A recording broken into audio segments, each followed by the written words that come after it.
지난 주일 오전 시간에 저는 잘 하지 않는 주제로 설교를 했습니다.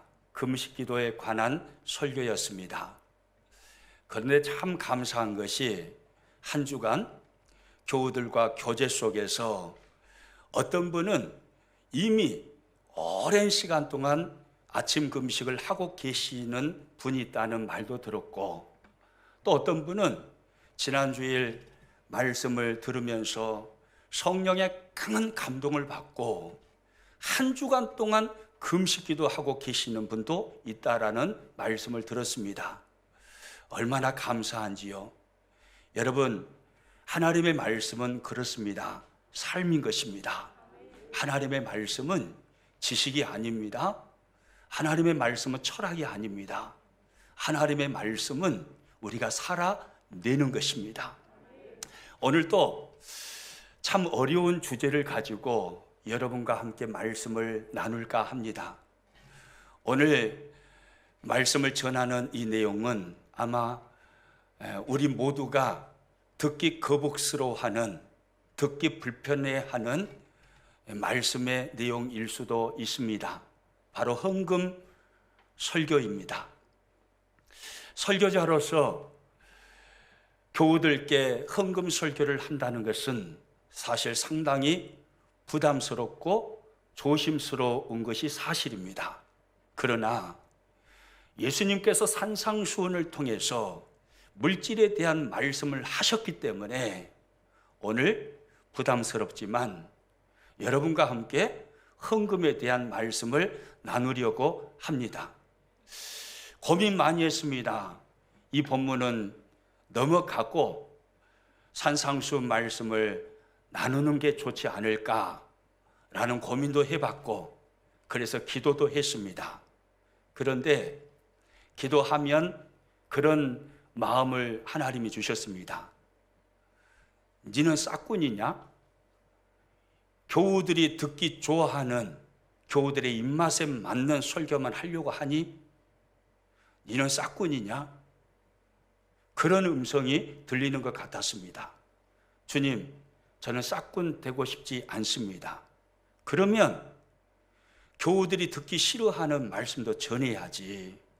그것이 하나님의 말씀이라면 가감없이 듣든지 안 듣든지 말씀을 전하는 것이 나의 종이지 않겠느냐라는 그런 꾸지람 같은 그런 생각이 들어왔습니다.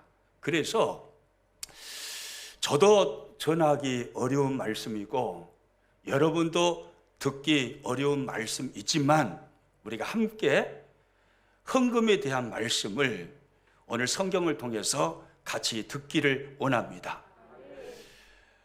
간곡하게 부탁을 드립니다. 오늘 설교를 들으시면서 혹시나 여러분 중에 한 분이라도 시험에 드시는 분이 없기를 바랍니다. 다짐을 먼저 좀 받고 싶습니다. 이렇게 한번 따라서 해보세요. 나는 오늘 설교 듣고 절대로 시험 들지 않겠습니다. 아멘입니까? 뭔 말을 하려고 저런 데냐 하실 수 있지만 성경만 말하겠습니다.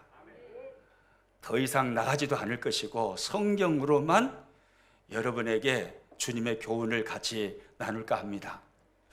오늘 하나님의 말씀을 들으면서 이제까지 물질에 대한 청지기의 사명을 잘 감당하면서 신앙생활 해 오셨겠지만 그래도 혹 내가 하나님의 말씀 앞에 말씀을 듣는 중에 부족한 모습이 느껴진다면 우리 안에 물질에 대한 혁명이 일어나기를 축복합니다.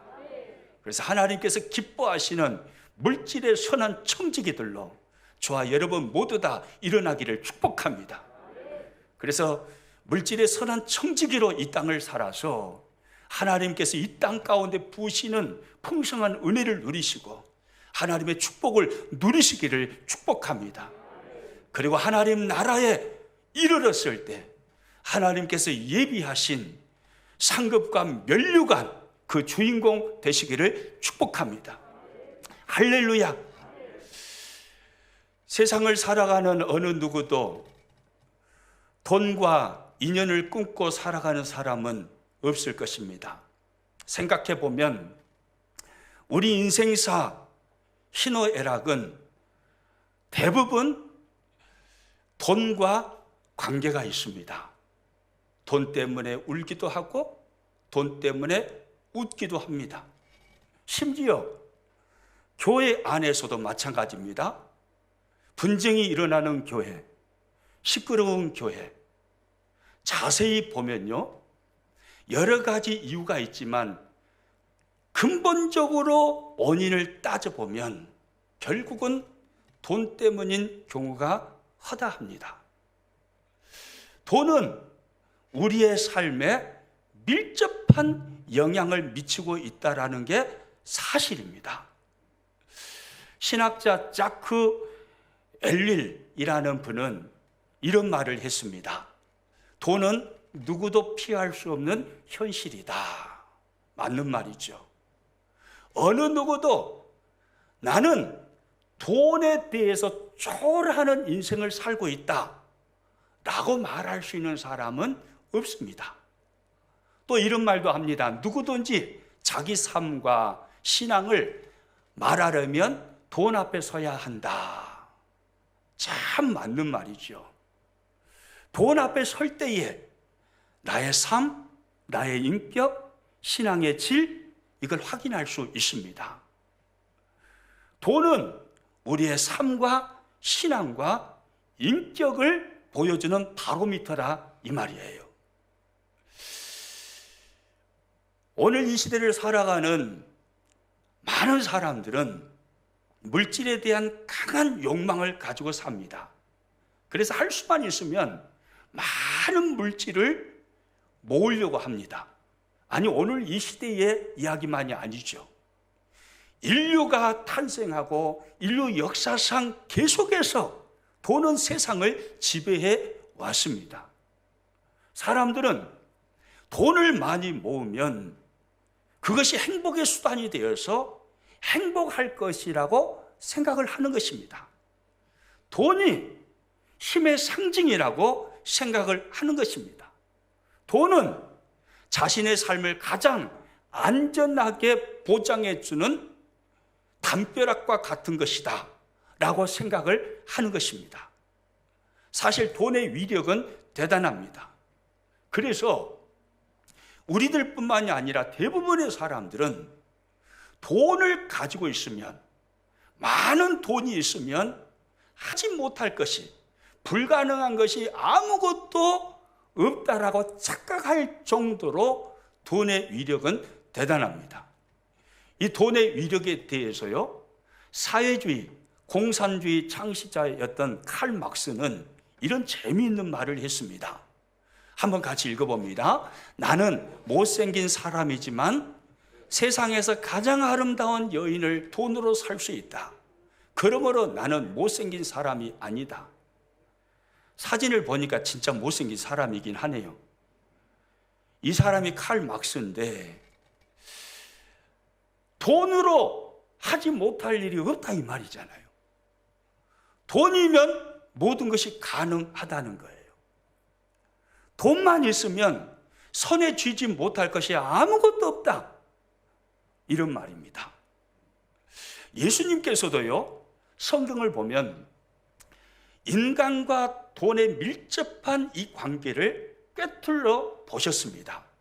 그래서 돈을 만몬, 돈신이라고 주님이 표현까지 하셨습니다. 오늘 본문 24절 말씀 같이 읽습니다. 한 사람이 두 주인을 섬기지 못할 것이니 혹 이를 미워하고 저를 사랑하거나 혹 이를 중히 여기고 저를 경히 여김이라. 너희가 하나님과 재물을 겸하여 섬기지 못하느니라. 인간의 강한 욕망, 돈을 향한 강한 욕망이 얼마나 큰가를 예수님은 아셨습니다. 그래서 사람들은 돈을, 재물을 하나님의 자리에 올려놓고 돈신으로 섬기고 있음을 예수님은 꿰뚫어 보신 것입니다. 그래서 주님은요, 오늘 본문 19절에서 이런 말씀을 하십니다. 같이 있습니다. 너희를 위하여 보물을 땅에 쌓아두지 말라. 거기는 좀과 동록이 해하며 도둑의 구멍을 뚫고 도둑질하느니라. 너희를 위하여 보물을 어디에 쌓아두지 말라고 하십니까? 땅에 쌓아두지 말라는 것입니다. 돈에 대한 인간의 강한 욕망을 주님은 거부하신 거예요. 그 돈을 향한 강한 인간의 욕망에 반기를 드셨습니다. 너희는 믿음의 사람이 아니냐? 하나님의 백성이 아니냐? 돈에 대한 가치관이 달라야 되지 않겠느냐? 오로지 돈만을 위해서 사는 인생이 되지 말고 그 돈을 자신을 위해서만 사용하는 사람이 되지 말라는 것입니다. 땅에다가 보물을 쌓아두지 말라. 주님은 이렇게 말씀을 하십니다. 사실 우리의 주변을 보면요, 많은 사람들이 돈 때문에 패가망신하는 사람들이 있습니다. 가난해서 패가망신하는 사람은 별로 없어요. 가난하면 더 하나님 의지하고 더 하나님의 은혜를 사모하면서 더 간절함으로 신앙생활을 하면서 가난을 극복해 갑니다. 그런데 신앙생활하는 많은 사람들이 돈이 넘쳐남으로, 재물이 많음으로 그것 때문에 패가망신하는 사람들이 많이 있더라 이 말이죠. 여러분들은 아니지요? 우리 옆 사람한테 물어봅니다. 집이는 아니지라이.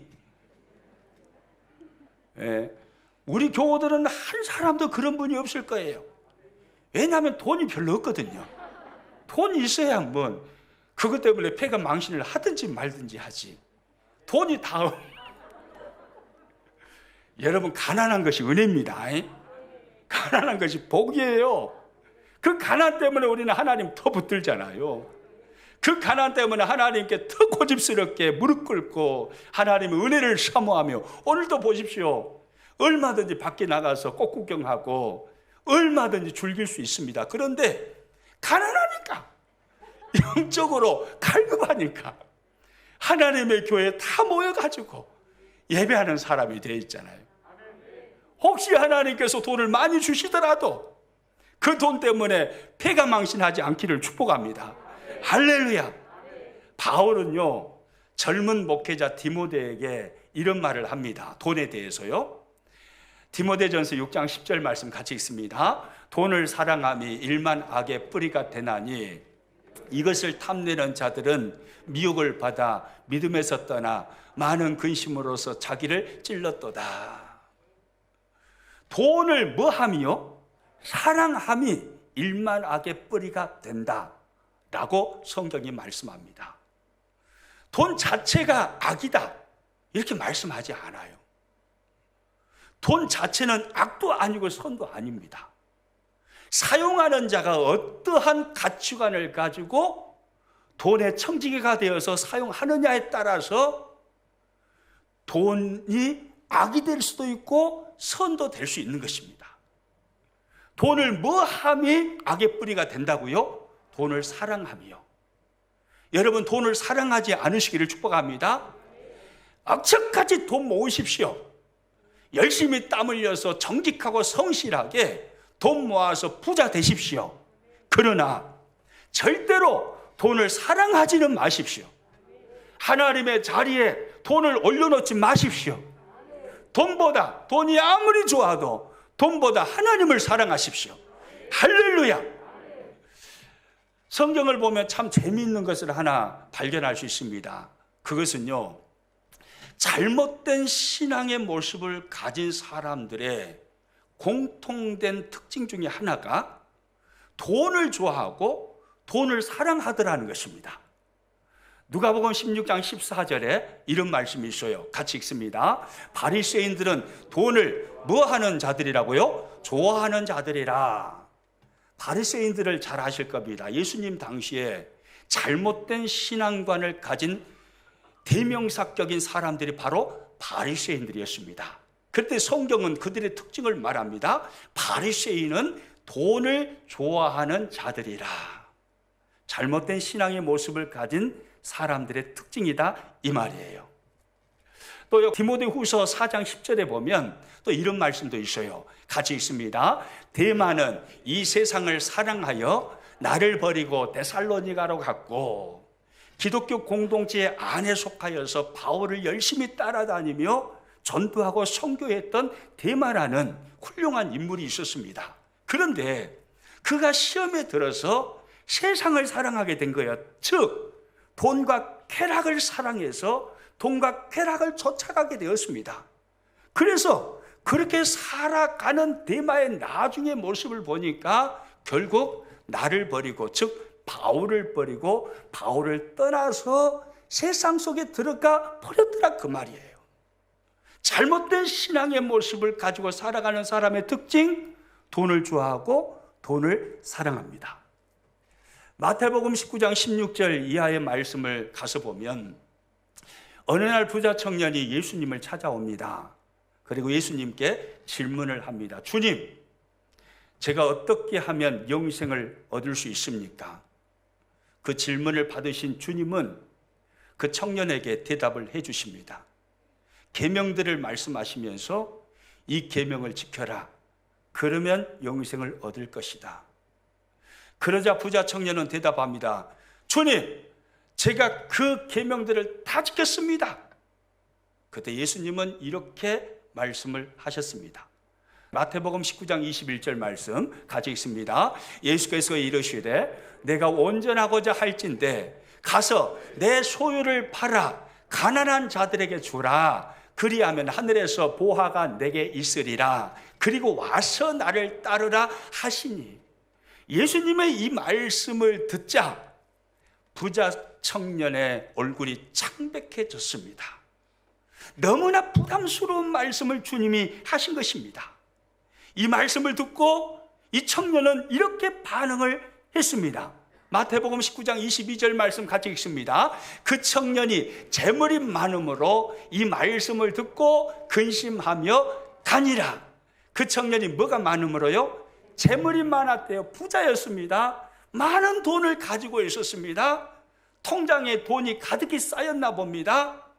재물이 많았습니다. 재물이 많음으로 주님의 이 말씀을 듣고 근심하며 뭐 했다고 합니까? 갔습니다. 예수님을 떠나간 것입니다.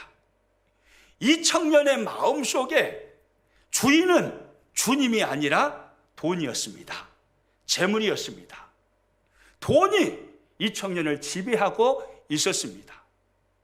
돈을 사랑함이 일만하게 뿌리가 되나니 이 청년은 돈을 사랑하여 결국은 예수님을 떠나고 말았습니다. 여러분, 이처럼요, 돈을 사랑하는 것이 문제입니다. 여러분, 돈을 많이 버시되 그렇게 좋아하는 돈, 그러나 결코 하나님보다 더 사랑하지 않기를 축복합니다. 하나님을 가장 사랑하시기를 축복합니다. 선한 청지기가 되어서 돈의 지배를 받지 마시고 돈을 다스리시기를 축복합니다. 할렐루야. 여러분, 성경을 보면요, 돈 때문에 참 고통스러운 삶을 살았던 또 한 사람을 만나게 됩니다. 바로 누가복음 19장에 소개되어 있는 삭개오라는 사람입니다. 삭개오는 키가 작았습니다. 여러분이 잘 알고 있는 것처럼 외모상으로도 초라하고 볼품 없었습니다. 그래서 삭개오는 그 시대에 별로 사람 대접을 받지 못하고 살았던 것 같습니다. 사람들이 무시합니다. 조롱합니다. 키가 작다고, 별품 없다고. 그래서 삭개오는요, 마음속에 다짐을 합니다. 이를 악모입니다. 내가 악착같이 돈을 긁어 모아야겠다. 돈을 모으면 나는 사람 대접을 받을 수 있을 거야. 돈을 모으면 나는 행복해질 거야. 돈을 모으면 나에게 힘이 생길 거야. 돈을 모으면 나의 삶이 안전하게 될 거야. 이 생각을 가지게 되었습니다. 그래서 삭개오는요, 악착같이 돈을 긁어 모읍니다. 사람들이 매국노라고 비방을 하든 조롱하든 아랑곳하지 않습니다. 그 모든 사람들의 비방의 소리에 귀를 다 막아버립니다. 세리장이 되어서 과한 세금을 물려서 악착같이 사람들의 호주머니를 텁니다. 그리고 부정부패도 일삼습니다. 그랬던 삭개오가 어느 날 예수님을 만났습니다. 예수님을 만난 후 성경을 보면 놀라운 사실이 있습니다. 예수님을 만나고 난 후 삭개오의 입에서 터져나온 첫 마디가 바로 돈에 대한 이야기였습니다. 누가복음 19장 8절 말씀 같이 읽습니다. 삭개오가 서서 주께 여짜오되 주여 보시옵소서, 내 소유의 절반을 가난한 자들에게 주겠사오며 만일 누구의 것을 속여 빼앗은 일이 있으면 네 갑절이나 갚겠나이다. 예수님을 만난 후 삭개오의 입에서 터져나온 첫 말이 바로 돈에 대한 이야기였습니다. 물질에 대한 혁명이 예수님을 만나고 난 후 삭개오 내면에서 일어나게 된 것입니다. 그래서 말하는 거예요. 주여 보시옵소서, 내 소유의 어느 정도를요? 절반을 가난한 자들에게 주겠습니다. 주여, 만일 누구의 것을 제가 속여서 빼앗은 일이 있으면 몇 갑절이요? 네 갑절이나 갚겠나이다 라고 고백하는 사람이 되었습니다. 예수님을 만나기 전에 삭개오는 착각을 했던 것입니다. 돈을 많이 모으면 그것이 행복의 수단이 되어서 자신이 행복할 것이라고 착각했습니다. 돈을 많이 가지고 있으면 강한 힘이 생길 것이라고 착각했습니다. 돈을 많이 모아서 통장이 두둑하면 자신의 삶이 안전할 것이라고 착각했습니다. 그런데 예수님 만나고 보니까 그것이 자신의 착각이었다는 것을 깨달은 것입니다. 아, 행복의 수단은 돈에 있는 게 아니라 예수 그리스도께 있구나. 행복의 답은 예수 그리스도구나. 이것을 알게 된 거예요. 내가 강하게 되는 것, 내가 힘을 얻는 것은 돈에서 얻는 게 아니라 바로 내 앞에 계시는 구주가 되시는 예수 그리스도, 저분을 통해서 내가 힘을 얻는 것이고 내 인생이 강하게 되는 것이구나. 이걸 깨달은 거예요. 내 삶이 안전하게 되는 것은 돈이 많기 때문에 안전하게 되는 것이 아니라 예수님이 나의 구주가 되심에, 예수님이 내 인생의 주인이요 내 왕이 되심에 내 생이 안전하게 된다는 것을 삭개오는 깨달았습니다. 그래서 삭개오는요, 돈은 자기 인생에 그리 중요하지 않다는 것을 알게 된 것입니다. 예수님을 제대로 만나면 사람은 이렇게 물질에 대해서 가치관이 바뀝니다. 여러분은 예수님을 제대로 만나셨나요? 안 만나셨나요? 만났지요? 우리 모든 평안의 식구들 예수님을 제대로 만나신 줄로 믿습니다. 예수님을 제대로 만났다면 우리의 모습이 삭개오처럼 되어야 되는 것입니다. 예수님을 만나기 전에는 돈이 그렇게 소중했습니다. 돈만 많이 모으면 내가 행복해질 것이라고 생각을 했습니다. 통장에 돈이 많으면 나에게 힘이 생길 것이라고 생각을 했습니다. 돈이 많으면 내 생활이 안전하게 될 것이고 내 삶이 보장받을 것이라고 생각을 했습니다. 이것은 예수님 믿기 전에 우리의 생각입니다. 그런데 예수님을 믿고 난 후, 예수님을 제대로 만난 후 우리의 물질에 대한 가치관이 바뀐 것입니다. 아, 행복의 답은 돈에 있는 게 아니라 예수 그리스도께 있는구나. 내가 강하게 되고 나에게 힘이 생기는 그 근본적인 원인은 예수 그리스도께 있는구나. 내 삶을 안전하게 보장해 주실 그분이 바로 예수 그리스도시구나. 이걸 우리는 깨달은 사람입니다. 할렐루야. 그래서 우리는요, 열심히 땀을 흘려서 열심히 돈을 버십시오. 정직하고 성실하게 최선을 다하여서 악착같이 돈을 버십시오. 그러나 그 보물을 땅에 투자하지 마십시오. 땅에 쌓아두지 마십시오. 이것이 예수님의 말씀입니다. 그러면 우리는요, 열심히 돈을 벌어서 어디에다가 우리의 돈과 재물과 보물을 쌓아야 할까요? 예수님은 오늘 본문 20절 말씀에서 이렇게 말씀을 하셨습니다. 같이 읽습니다. 오직 너희를 위하여 보물을 하늘에 쌓아두라. 거기는 좀이나 동록이 해하지 못하며 도둑이 구멍을 뚫지도 못하고 도둑질도 못하느니라. 오직 보물을 어디에 쌓아두라고 합니까? 하늘에 쌓아두래요. 따라서 합니다. 오직 보물을 하늘에 쌓아두라. 다시 한번요. 오직 보물을 어디다요? 하늘에 쌓아두라. 이것이 주님의 말씀이에요. 오직 보물을 하늘에 쌓아두라. 땅에 쌓아두지 말고 오직 보물을 하늘에 쌓아두라. 무슨 말입니까? 하나님께서 주시는 재물, 하나님께서 주시는 물질, 돈, 그것을 자기를 위해서 쓰지 말고 하나님께서 기뻐하시는 일을 위하여 사용하라, 이 말이에요. 이것이 보물을 하늘에 쌓는 것입니다. 하나님께서 무슨 욕심이 많아서나 아니면 하늘 창고가 곳간이 비어서 이렇게 말씀하시는 게 아니에요. 이 말씀을 잘 봐보세요. 오직 보물을 하늘에 쌓아두라라고 말씀하시는데 그 사이에 누구를 위하여라고 말씀합니까? 누구를 위하여요? 너희를 위하여. 너희가 누구예요? 바로 오늘 예배하고 나의 나를 위하여, 우리를 위하여, 바로 너희를 위하여, 너희를 위하여 보물을 하늘에 쌓아두라 라고 주님이 말씀합니다. 여러분, 이것이 무슨 말씀일까요? 보물을 하늘에 쌓아두는 물질관을 가지고 선한 청지기로서 물질을 관리하고 다스리는 자를 향하여서 주님이 갚아주시다, 이 말이에요. 할렐루야. 주님이 갚으시는 거예요. 주님이 원하시는 그 생각을 가지고, 가치관을 가지고 물질의 선한 청지기의 삶을 살아가면 하나님이 기뻐하시는 일에 물질을 사용하면서 보물을 하늘에 쌓아두면, 첫째, 하나님께서 우리의 모습을 보시고 기뻐하시면서 영원히 그할 영광의 그 나라 천국에 우리를 위하여 상급과 면류관을 준비하여 주시는 것입니다. 그래서 영원토록 그 상급과 면류관의 주인공이 되어서 그 상급과 면류관을 누리게 하시는 것입니다.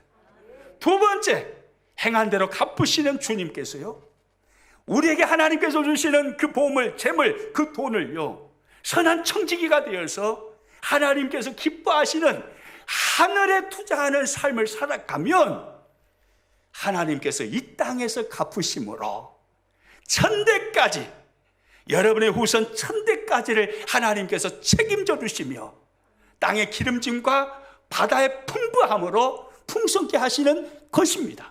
할렐루야. 이걸 약속하시며 축복하시는 거예요.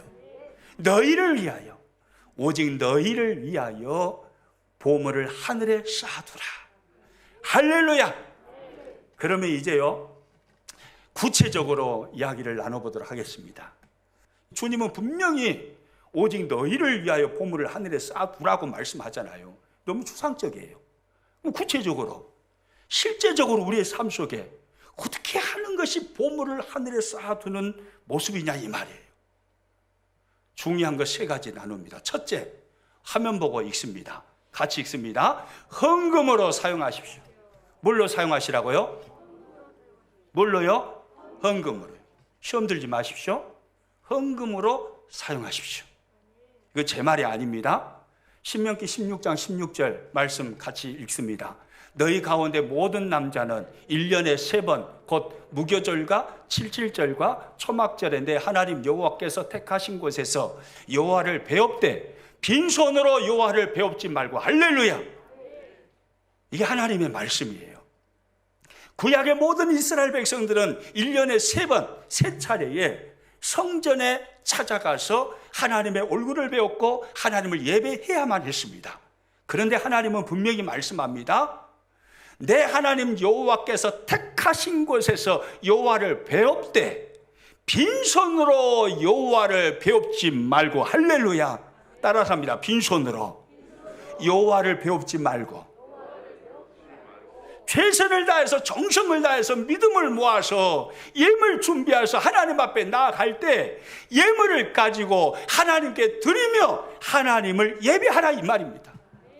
즉 우리가 쓰고 있는 용어로 말하면 헌금이죠. 하나님의 교회를 찾을 때마다 하나님께 예물 준비해서, 헌금을 준비해서 하나님이 기뻐하시는 곳에 하나님께서 마음껏 사용하시도록 하나님께 드리라는 것입니다. 여러분, 헌금이 뭡니까? 헌금은 저와 여러분의 삶의 물질을 주시는 주인이 하나님이심을 믿습니까? 하나님께서 저와 여러분의 모든 삶에 물질을 주고 계심을 믿습니까? 그러면 저와 여러분이 누리고 있는 그 모든 물질은 하나님께서 주신 것임을 믿습니까? 그렇습니다. 물질의 주인은 하나님이십니다. 하나님께서 우리에게 주신 거예요. 헌금은 하나님께서 우리에게 주신 것들 중에서 가장 먼저 소중히 구별하여서 하나님께서 주셨습니다. 나의 모든 삶의 주인은 하나님이십니다. 물질의 주인도 하나님이십니다. 하나님께서 나의 왕이시오, 나의 주인이시오. 이 물질 또한 하나님께서 주셨습니다. 이렇게 고백하면서 감사함으로 하나님께 예물을 드리는 것이 바로 헌금입니다. 아멘이시죠? 그렇기 때문에 우리는요, 하나님께서 물질을 주시면 가장 먼저 아벨이 양의 첫 새끼를 구별하여서 하나님께 예물을 가지고 하나님께 드린 것처럼 가장 먼저 헌금을 구별하여서 준비해 놓는 것이 필요한 것입니다. 아멘이시죠? 네. 제가 억지 부리는 말이 아닙니다. 모든 것을 하나님이 주셨기 때문에 내가 나의 일상의 삶의 그 물질을 사용하기 전에 먼저 이 물질을 주신 하나님을 고백하면서 그 하나님께 헌금을 따로 떼놓고 구별해 놓는 것입니다. 그래서 하나님께 그 예물을 주일마다 나오면서 예물을 드리는 거예요. 여러분, 우리가 드리는 헌금들 중에 여러 헌금이 있습니다. 첫째, 성도에게 있어서 가장 중요한 의무, 기본이 되는 것은 11조입니다. 뭐라고요? 11조 헌금이에요. 11조 10분의 1을 구별하여서 하나님께 드림으로 나의 물질의 주인이 하나님이신 것을 고백하는 것입니다. 하나님께서 나의 모든 물질을 10의 10을 다 주셨음을 고백하는 것이 바로 11조입니다. 하나님께서 나의 왕이십니다. 하나님이 나의 주인이십니다. 철저한 신앙 고백이 11조 안에 들어있는 것입니다. 여러분, 10분의 1인 11조는 내 것이 아닙니다. 누구 것이에요? 하나님 것이에요. 그 10분의 1을 구별하여서 하나님 것인데 하나님께 드리지 않으면 그것은 도둑질하는 것입니다. 하나님의 것을 빼앗아서 내가 도둑질해서 쓰고 있다 이 말이에요. 이건 무서운 이야기입니다. 도둑질이에요. 그런데 성경은 말씀합니다. 10의 1조를 온전한 11조, 온전한 11조를 하나님께 드리는 자를 향하여서는 하나님께서 축복을 약속하십니다. 한번 해봐라. 시험하면서 한번 해봐라. 내가 붙는지 붙지 않는지, 복을 부어주는지 부어주지 않는지 한번 시험해봐라 라고 말씀하시면서 11조를 하나님은 강조하셔요. 말라기 3장 10절 말씀 같이 읽습니다. 만군의 여호와가 이르노라, 너희의 온전한 11조를 창고에 들여 나의 집에 양식이 있게 하고 그곳으로 나를 시험하여 내가 하늘 문을 열고 너희에게 복을 쌓을 곳이 없도록 붙지 아니하나 보라. 할렐루야. 어떤 11조를 하나님께 드리라고 합니까? 온전한 11조입니다. 적당히 계산한 11조가 아니에요. 우리에게 하나님께서 주신 것에 대한 10분의 1, 온전한 11조, 그 온전한 11조를 하나님께 드리라고 말씀합니다. 그러면 하나님이 약속하십니다. 내가 하늘문을 열고 너희에게 복을 쌓을 곳이 없도록 붙지 아니하나 보라. 할렐루야. 온전한 11조를 드리는 자를 향해서 하나님은 쌓을 곳이 없을 정도로 복을 부어주시겠다는 게 이게 하나님의 약속이에요. 그런데 10의 1조를요 도둑질해요. 내 것이 아닌데 하나님의 것을 갖다가 써버려요. 여러분, 하나님께서 기뻐하실까요? 안 기뻐하실까요? 물어보나 마나죠. 누군가가 여러분의 물건을 도둑질해 갔어요. 그러면 그 사람 바라볼 때 여러분 마음이 기쁘고 흐뭇하던가요? 성질 나잖아요. 성질 나. 저 나쁜 놈이 내 것 도둑질해 가버렸어? 걸리기만 해봐라. 이게 우리 사람의 마음이잖아요. 하나님의 것을 도둑질하는 그거요 무서운 겁니다. 철저하게 11조 하십시오. 할렐루야. 저는 우리 평안의 식구들이요 철저하게 11조 하기를 축복합니다. 온전한 11조 하십시오. 철저하게 11조 하여서 하나님께서 말라기 3장 10절에서 약속하신 것 같이 쌓을 곳이 없도록 부어주시는 하나님의 복을 누리시기를 축복합니다. 계산하지 마세요. 이것 하나님께 드리면 나 굶어 죽는 것 아닌가, 나 망하는 것 아닌가 계산하지 마세요. 인생의 주인은 하나님이세요. 아멘입니까? 여러분의 삶을 주장하시는 생사화복의 주인은 하나님이세요. 하나님께 하나님 것을 드리는데 어떻게 망할 수가 있습니까? 하나님께서 약속하신 것처럼 싸울 것이 없도록 부어주십니다. 그리고 중요한 헌금이요, 주일헌금이에요. 주일헌금. 우리 주정헌금이라고 그러잖아요. 주일마다 우리는 교회 나올 때 하나님 앞에 빈손으로 나오지 말라고 분명히 신명기 16장 16절에서 말씀하셨잖아요. 그러니까 주정헌금을 하나님께 정하여서 드리는 것입니다. 여기까지 인도하신 분이 하나님이신 것을 기억하면서 하나님의 은혜에 감사하여서 하나님을 찬양하는 마음을 모아서 나의 주인 되신 하나님께 매주일 교회 나오면서 그분께 예물을 준비해서 드리는 것입니다. 이것이 주정헌금이에요. 그러므로요, 여러분 주정헌금, 헌금봉투 여기다 꽂아놓고 집에서 그냥 아무 생각 없이 그냥 호주머니에다가 지갑 하나 넣고 왔다가 교회 예배당 들으려고 보니까 헌금을 해야 되겠어요. 그래서 막 여기저기 찾아가면서 내 헌금 꼬지함이 어디 있냐 찾아서 그때서 주정헌금 봉투 꺼내가지고 지갑 열어가지고 꾸깃꾸깃한 그 물질 넣어서 헌금하는 거 이거 아닙니다. 여러분 철저히 구별하세요. 헌금 봉투 먼저 가지고 가셔가지고 집에서 헌금 봉투 준비하세요. 준비하셔서 여러분이 가지고 있는 그 돈 중에서 가장 뻣뻣하고 가장 좋은 돈, 가장 새 돈, 그거 준비하셔서 주정헌금 딱 준비해서 예물 준비해서 하나님 앞에 나오는 것입니다. 할렐루야. 아무리 찾아봐도 이 빳빳한 돈이 없어요. 그러면요 대리미질 하세요. 대리미질 해가지고 물 뿌려서 대리미질 하면 빳빳해져요. 그거 딱 해가지고 정성이잖아요. 정성. 우리 믿음이 있잖아요. 정성을 다해서 최선을 다하여 하나님 앞에 주정헌금 예물 준비해서 드리는 것입니다. 할렐루야. 저는 우리 평안의 식구들이 그렇게 할 수 있기를 축복합니다. 주일날 와가지고 저 뒤에서 복잡하게 내 주정헌금 봉투 어디 있냐 그렇게 찾지 마시고 미리 가져가셔서 기도하는 마음으로 준비해서 정성을 다해서 하나님께 빈손으로 오지 말고 하나님께 예물을 드리는 겁니다. 그리고 또 헌금 중에 감사헌금이 있습니다. 감사헌금, 감사의 제목과 감사의 조건들을 찾아서 나에게 은혜를 베푸신 하나님께 감사하며 감사의 예물을 드리는 것입니다. 그리고 또 선교헌금이 있습니다. 우리는 보내는 선교사의 사명을 가지고 있는 사람들입니다. 아멘 있죠? 나간 선교사님들만 선교사가 아니에요. 우리는 보내는 선교사들이에요. 따라서입니다. 나는 보내는 선교사입니다. 무엇으로 보내야 할까요? 물질로 보내야 되는 겁니다. 기도로 보내야 되는 것입니다. 그래서 열심히 돈 벌어서 선교헌금에서 선교하는 거예요. 할렐루야. 열심히 선교하는 게 선교. 그리고 또 구제헌금이 있습니다.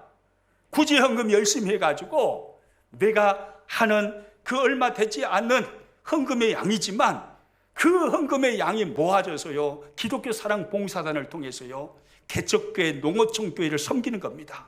어려운 이웃들을 섬기는 겁니다. 나의 작은 헌금이 그분들에게 흘러가서 그분들을 이렇게 세우는 것입니다. 하나님의 역사가 막 일어나는 거예요. 할렐루야. 그리고 또 하는 헌금이요 예수생명 전도단 전도헌금이에요. 전도헌금. 올해부터 전도헌금을 시작했는데 언젠가 연세가 많이 드신 권사님이 그런 말씀을 하시더라고요. 일부 예배에 나오시는 권사님이신데 나가는데 저에게 그래요. 목사님 고맙습니다. 그래요. 뭐가 고마워요? 했더니 제가 나이가 많이 먹어가지고 몸이 불편해서 거동이 어려워서 전도를 잘 못했는데 그것이 늘 가슴에 아픔이었는데 헌금할 수 있는 기회를 주셔서 고맙습니다. 제가 하지 못하는 건 전도 헌금을 함으로 전도에 참여할 수 있게 해주셔서 너무너무 고맙습니다. 진짜랑요. 제가 거짓말하는 게 아니에요. 얼마나 멋진 말이잖아요. 우리 전도 헌금을 통해서 하나님 나라를 확장시켜 가는 거예요. 그 외에도 1,000번째 헌금도 있고 건축 헌금도 있고 특별 헌금도 있고 여러 헌금이 있습니다. 아무튼간 저와 여러분 하나님께서 주신 물질, 그 중에 가장 먼저 소중하게 여기며 구별해야 할 것이 헌금입니다. 할렐루야. 내가 필요한 거 다 쓰고 나서 꾸깃꾸깃 구겨진 그 지폐 몇 장 모아가지고 헌금 드리는 거 아니에요. 한 달 일해서 여러분 월급을 받으시면 제일 먼저 헌금을 떼세요. 헌금을. 월급을 받으면 만약에 100만 원을 받았어요. 그러면 11조 얼마를 떼야 돼요? 100만 원 받았어요. 얼마 떼야 됩니까? 10만 원 떼야 10만 원. 그것은 내 것이 아니에요. 내 것. 그 미련 갖지 마세요. 내 거 아니에요. 도둑질 하려고 하지 말고 그 10만 원은 정확하게 떼어가지고 10만 원 헌금 봉투 딱 넣어놓고 그리고 다른 여러 헌금들을 또 떼어놓는 겁니다. 주일 헌금, 이번 달은 주일이 4번 있네? 5번 있네? 그래서 주일 헌금 한 주에 얼마씩 해서 계산해서 띄워놓는 거예요. 또 감사헌금 띄워놓습니다. 성경금 띄워놓습니다. 구제헌금 띄워놓습니다. 또 전도헌금 띄워놓습니다. 이거 띄워놓은 거예요. 먼저 헌금을 구별해 놓고 그리고 나서 나머지를 가지고 나의 일상의 삶에 그 물질을 사용하는 것입니다. 이것이 정상적인 그리스도인의 모습입니다. 할렐루야. 우리 옆 사람한테 이렇게 이야기합니다. 그런다고 안 하요. 아멘이죠? 시험 드신 분 없죠? 우리 이렇게 헌금해야 돼요. 주님이 주신 물질 중에서 제일 먼저 헌금을 구별해서 하나님께 드려야 됩니다. 이것이 하늘에 보물을 쌓는 거예요. 그리고 이제 헌금을 드렸어요. 그러면 남은 돈이 있잖아요. 보통 헌금을 드리면 11조 떼고 나머지 헌금들을 다 떼면 한 10분의 2는 헌금으로 구별이 될 거예요. 그럼 한 10분의 8 남았다 하게 봐요. 10분의 8이 남아있어요. 이걸 가지고 이제 내가 일상의 삶에 이 물질을 사용하는 겁니다. 그러나 이 물질도 아무렇게나 써서는 안 되는 거예요. 우리는 물질에 선한 청지기들이에요. 그러므로 하나님께서 기뻐하시는 장소에 물질들을 사용해야 합니다. 우리가 헌금을 떼놓고 나서 나머지 물질들을 나의 일상의 삶에 사용할 때 반드시 기준을 분명하게 하고 그 물질에 사용하는 곳을 선택을 해야 합니다. 그때 기준이 되는 것이 뭐냐면 대계명과 대사명입니다. 뭐가 무엇이라고요? 뭐가 무엇이라고요? 대계명과 대사명이에요. 대계명의 렌즈, 대사명의 렌즈로 내가 이 물질을 사용하려고 하는 그 곳을 살피는 거예요. 술 먹는데 이 물질이 필요하다. 대계명과 대사명으로 딱 보니까 아니요. 그럼 안 써야죠. 아멘이죠? 이 물질을 가지고 오락실을 가고 싶어요. 근데 딱 대계명과 대사명을 가지고 딱 렌즈로 보니까 몸에 오락실 가서 즐기는 것은 하나님이 기뻐하시는 것이 아니구만 하면 써야 돼요? 안 써야 돼요? 안 써야 되는 거예요. 대계명과 대사명의 렌즈로 살펴야 됩니다. 이것이 기준이에요. 이것이 기준. 이걸 기준으로 삼고 우리 일상의 삶에 남은 물질을 사용하는 것입니다. 그럼 대계명이 뭡니까? 마태복음 22장 37절에서 40절 같이 읽습니다. 내 마음을 다하고 목숨을 다하고 뜻을 다하여 주 너의 하나님을 사랑하라 하셨으니 이것이 그거 첫째 되는 계명이요 둘째도 그와 같으니 내 이웃을 내 자신과 같이 사랑하라 하셨으니 이 두 계명이 온 율법과 선지자의 강령이니라. 할렐루야. 무엇이 대계명입니까? 하나님 사랑, 이웃 사랑입니다. 그러면 대사명이 뭡니까? 마태복음 28장 19절 20절 같이 읽습니다. 그러므로 너희는 가서 모든 민족을 제자로 삼아 아버지 아들과 성령의 이름으로 세례를 베풀고 내가 너희에게 분부한 모든 것을 가르쳐 지키게 하라. 볼지어다 내가 세상 끝날까지 너희와 항상 함께 있으리라 하시니라. 할렐루야. 모든 민족을 제자 삼는, 영혼 살리고 영혼 복되게 하는 것이 바로 대사명입니다. 이 두 렌즈로 살피는 것입니다. 그러면 헌금 떼고 나머지 물질에 대해서 나의 일상의 삶에 이제 사용을 하려고 해요. 그러면 대계명과 대사명의 렌즈로 딱 살핀 후에 그 다음에 중요한 하늘의 보물을 쌓는 방법은 무엇일까요? 두 번째, 같이 한번 읽습니다. 시작. 개인과 가정을 위하여 하나님께서 기뻐하시도록 사용하십시오. 할렐루야. 개인과 무엇을 위해요? 가정을 위해, 가정을 위해. 하나님께서 뭐 하시도록요? 기뻐하시도록요. 개인을 위해 쓰는 것입니다. 가정을 위해 쓰는 것입니다. 자녀들을 위해 쓰는 것입니다. 장래 미래를 위해서 또 저축을 하는 것입니다. 그런데 그 모든 것은 하나님께서 기뻐하시도록 쓰는 거예요. 이게 선한 청지기의 자세입니다. 하나님께서 기뻐하시도록. 어떤 속 없는 양반들은요, 자기가 번 것은 자기가 다 먹어버려요. 아주 나쁜 사람들입니다. 아니에요. 책임져야 할, 부양해야 될 가족들이 있잖아요.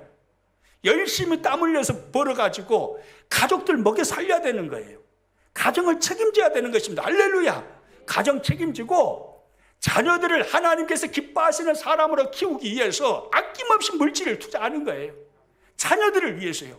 물질 투자하고 그리고 자신의 장래 미래를 위하여서 또 그 물질을 투자하는 것입니다. 여러분, 이렇게 써야 되는 거예요. 개인과 가정을 위해서 사용하되 하나님께서 기뻐하시도록 쓰는 것입니다. 그리고 세 번째 하늘의 보물을 쌓는 방법은요, 화면 보고 또 있습니다. 공익을 위하여 사용하십시오. 무엇을 위하여요? 공익을 위하여. 공동의 유익을 위하여, 공익을 위하여서 사용하는 것입니다. 하나님께서 물질을 주시는 것은요, 너만 잘 먹고 잘 살아라 이렇게 해서 주신 게 아니에요. 부자 만들어 주신 것은 흘려보내라는 거예요. 복의 통로가 되라는 거예요. 많은 사람에게 하나님의 축복을 나누라는 것입니다. 할렐루야. 그러므로 하나님이 주신 물질 중에서 재난을 만난 사람이 보여요. 그러면 흘려보내야죠. 이게 정상적인 그리스도인입니다. 고아와 가부가 있어요. 그럼 흘려보내야죠. 이게 정상적인 그리스도인의 모습이에요. 공익을 위해서 쓰는 것입니다. 할렐루야. 우리 이렇게 물질을 사용해야 합니다. 설교를 마치도록 하겠습니다. 예수님은요, 오늘 성경을 통해서 물질에 대하여 말씀하시면서 이런 귀중한 말씀을 하십니다. 너의 마음이 있는 곳에 보물이 있느니라. 이런 말씀을 하셔요. 오늘 본문 21절 말씀 같이 있습니다. 내 보물이 있는 그곳에는 내 마음도 있느니라. 여러분, 이건 절대적인 진리의 말씀이에요. 여러분, 곰곰이 생각해 보세요. 내 마음이 가는 곳에 물질이 따라갑니다. 맞지요? 내 마음은 전혀 그러고 싶지 않아요. 근데 보물이 같이 따라갑니까? 그러지 않아요. 땅에 마음이 쏠려 있는 사람은 땅에다가 투자할 것입니다. 땅에다가 그 보물을 쌓을 것입니다. 그러나 하늘에 마음이 있는 사람, 하나님께 마음이 있는 사람, 천국을 소망하는 사람, 진실로 천국을 사모하면서 이 땅을 신앙생활하는 사람, 그 사람은요, 마음이 하나님께 있기 때문에, 하나님 나라에 있기 때문에 보물을 하늘에 쌓게 될 것입니다. 여러분의 마음은 어디에 있습니까? 이 땅입니까? 하늘입니까? 여러분의 마음은 어디에 있습니까? 저는 여러분의 마음이 하나님께 있음을 믿습니다. 하나님 나라에 여러분의 마음의 초점이 맞춰져 있음을 믿습니다. 그렇다면 보물을 땅에 쌓지 마세요. 하늘에 쌓으십시오. 헌금을 통해서, 그리고 하나님께서 기뻐하시는 모습으로 나와 가정을 위하여서 아낌없이 투자하십시오. 그리고 공익을 위하여 사용하십시오. 그렇게 보물을 하늘에 쌓아두면 하나님이 갚으십니다. 저는 우리 평안의 식구들이요, 주님의 말씀에 순종해서 보물을 하늘에 쌓아둠으로 이 땅에서 하나님께서 부으시는 넘치는 풍요로움과 은혜를 누리시기를 축복합니다. 그뿐만이 아니라 영원토록 누리게 될 하나님의 그 나라 영광스러운 천국에서 상급과 면류관의 주인공들이 되시기를 축복합니다. 할렐루야.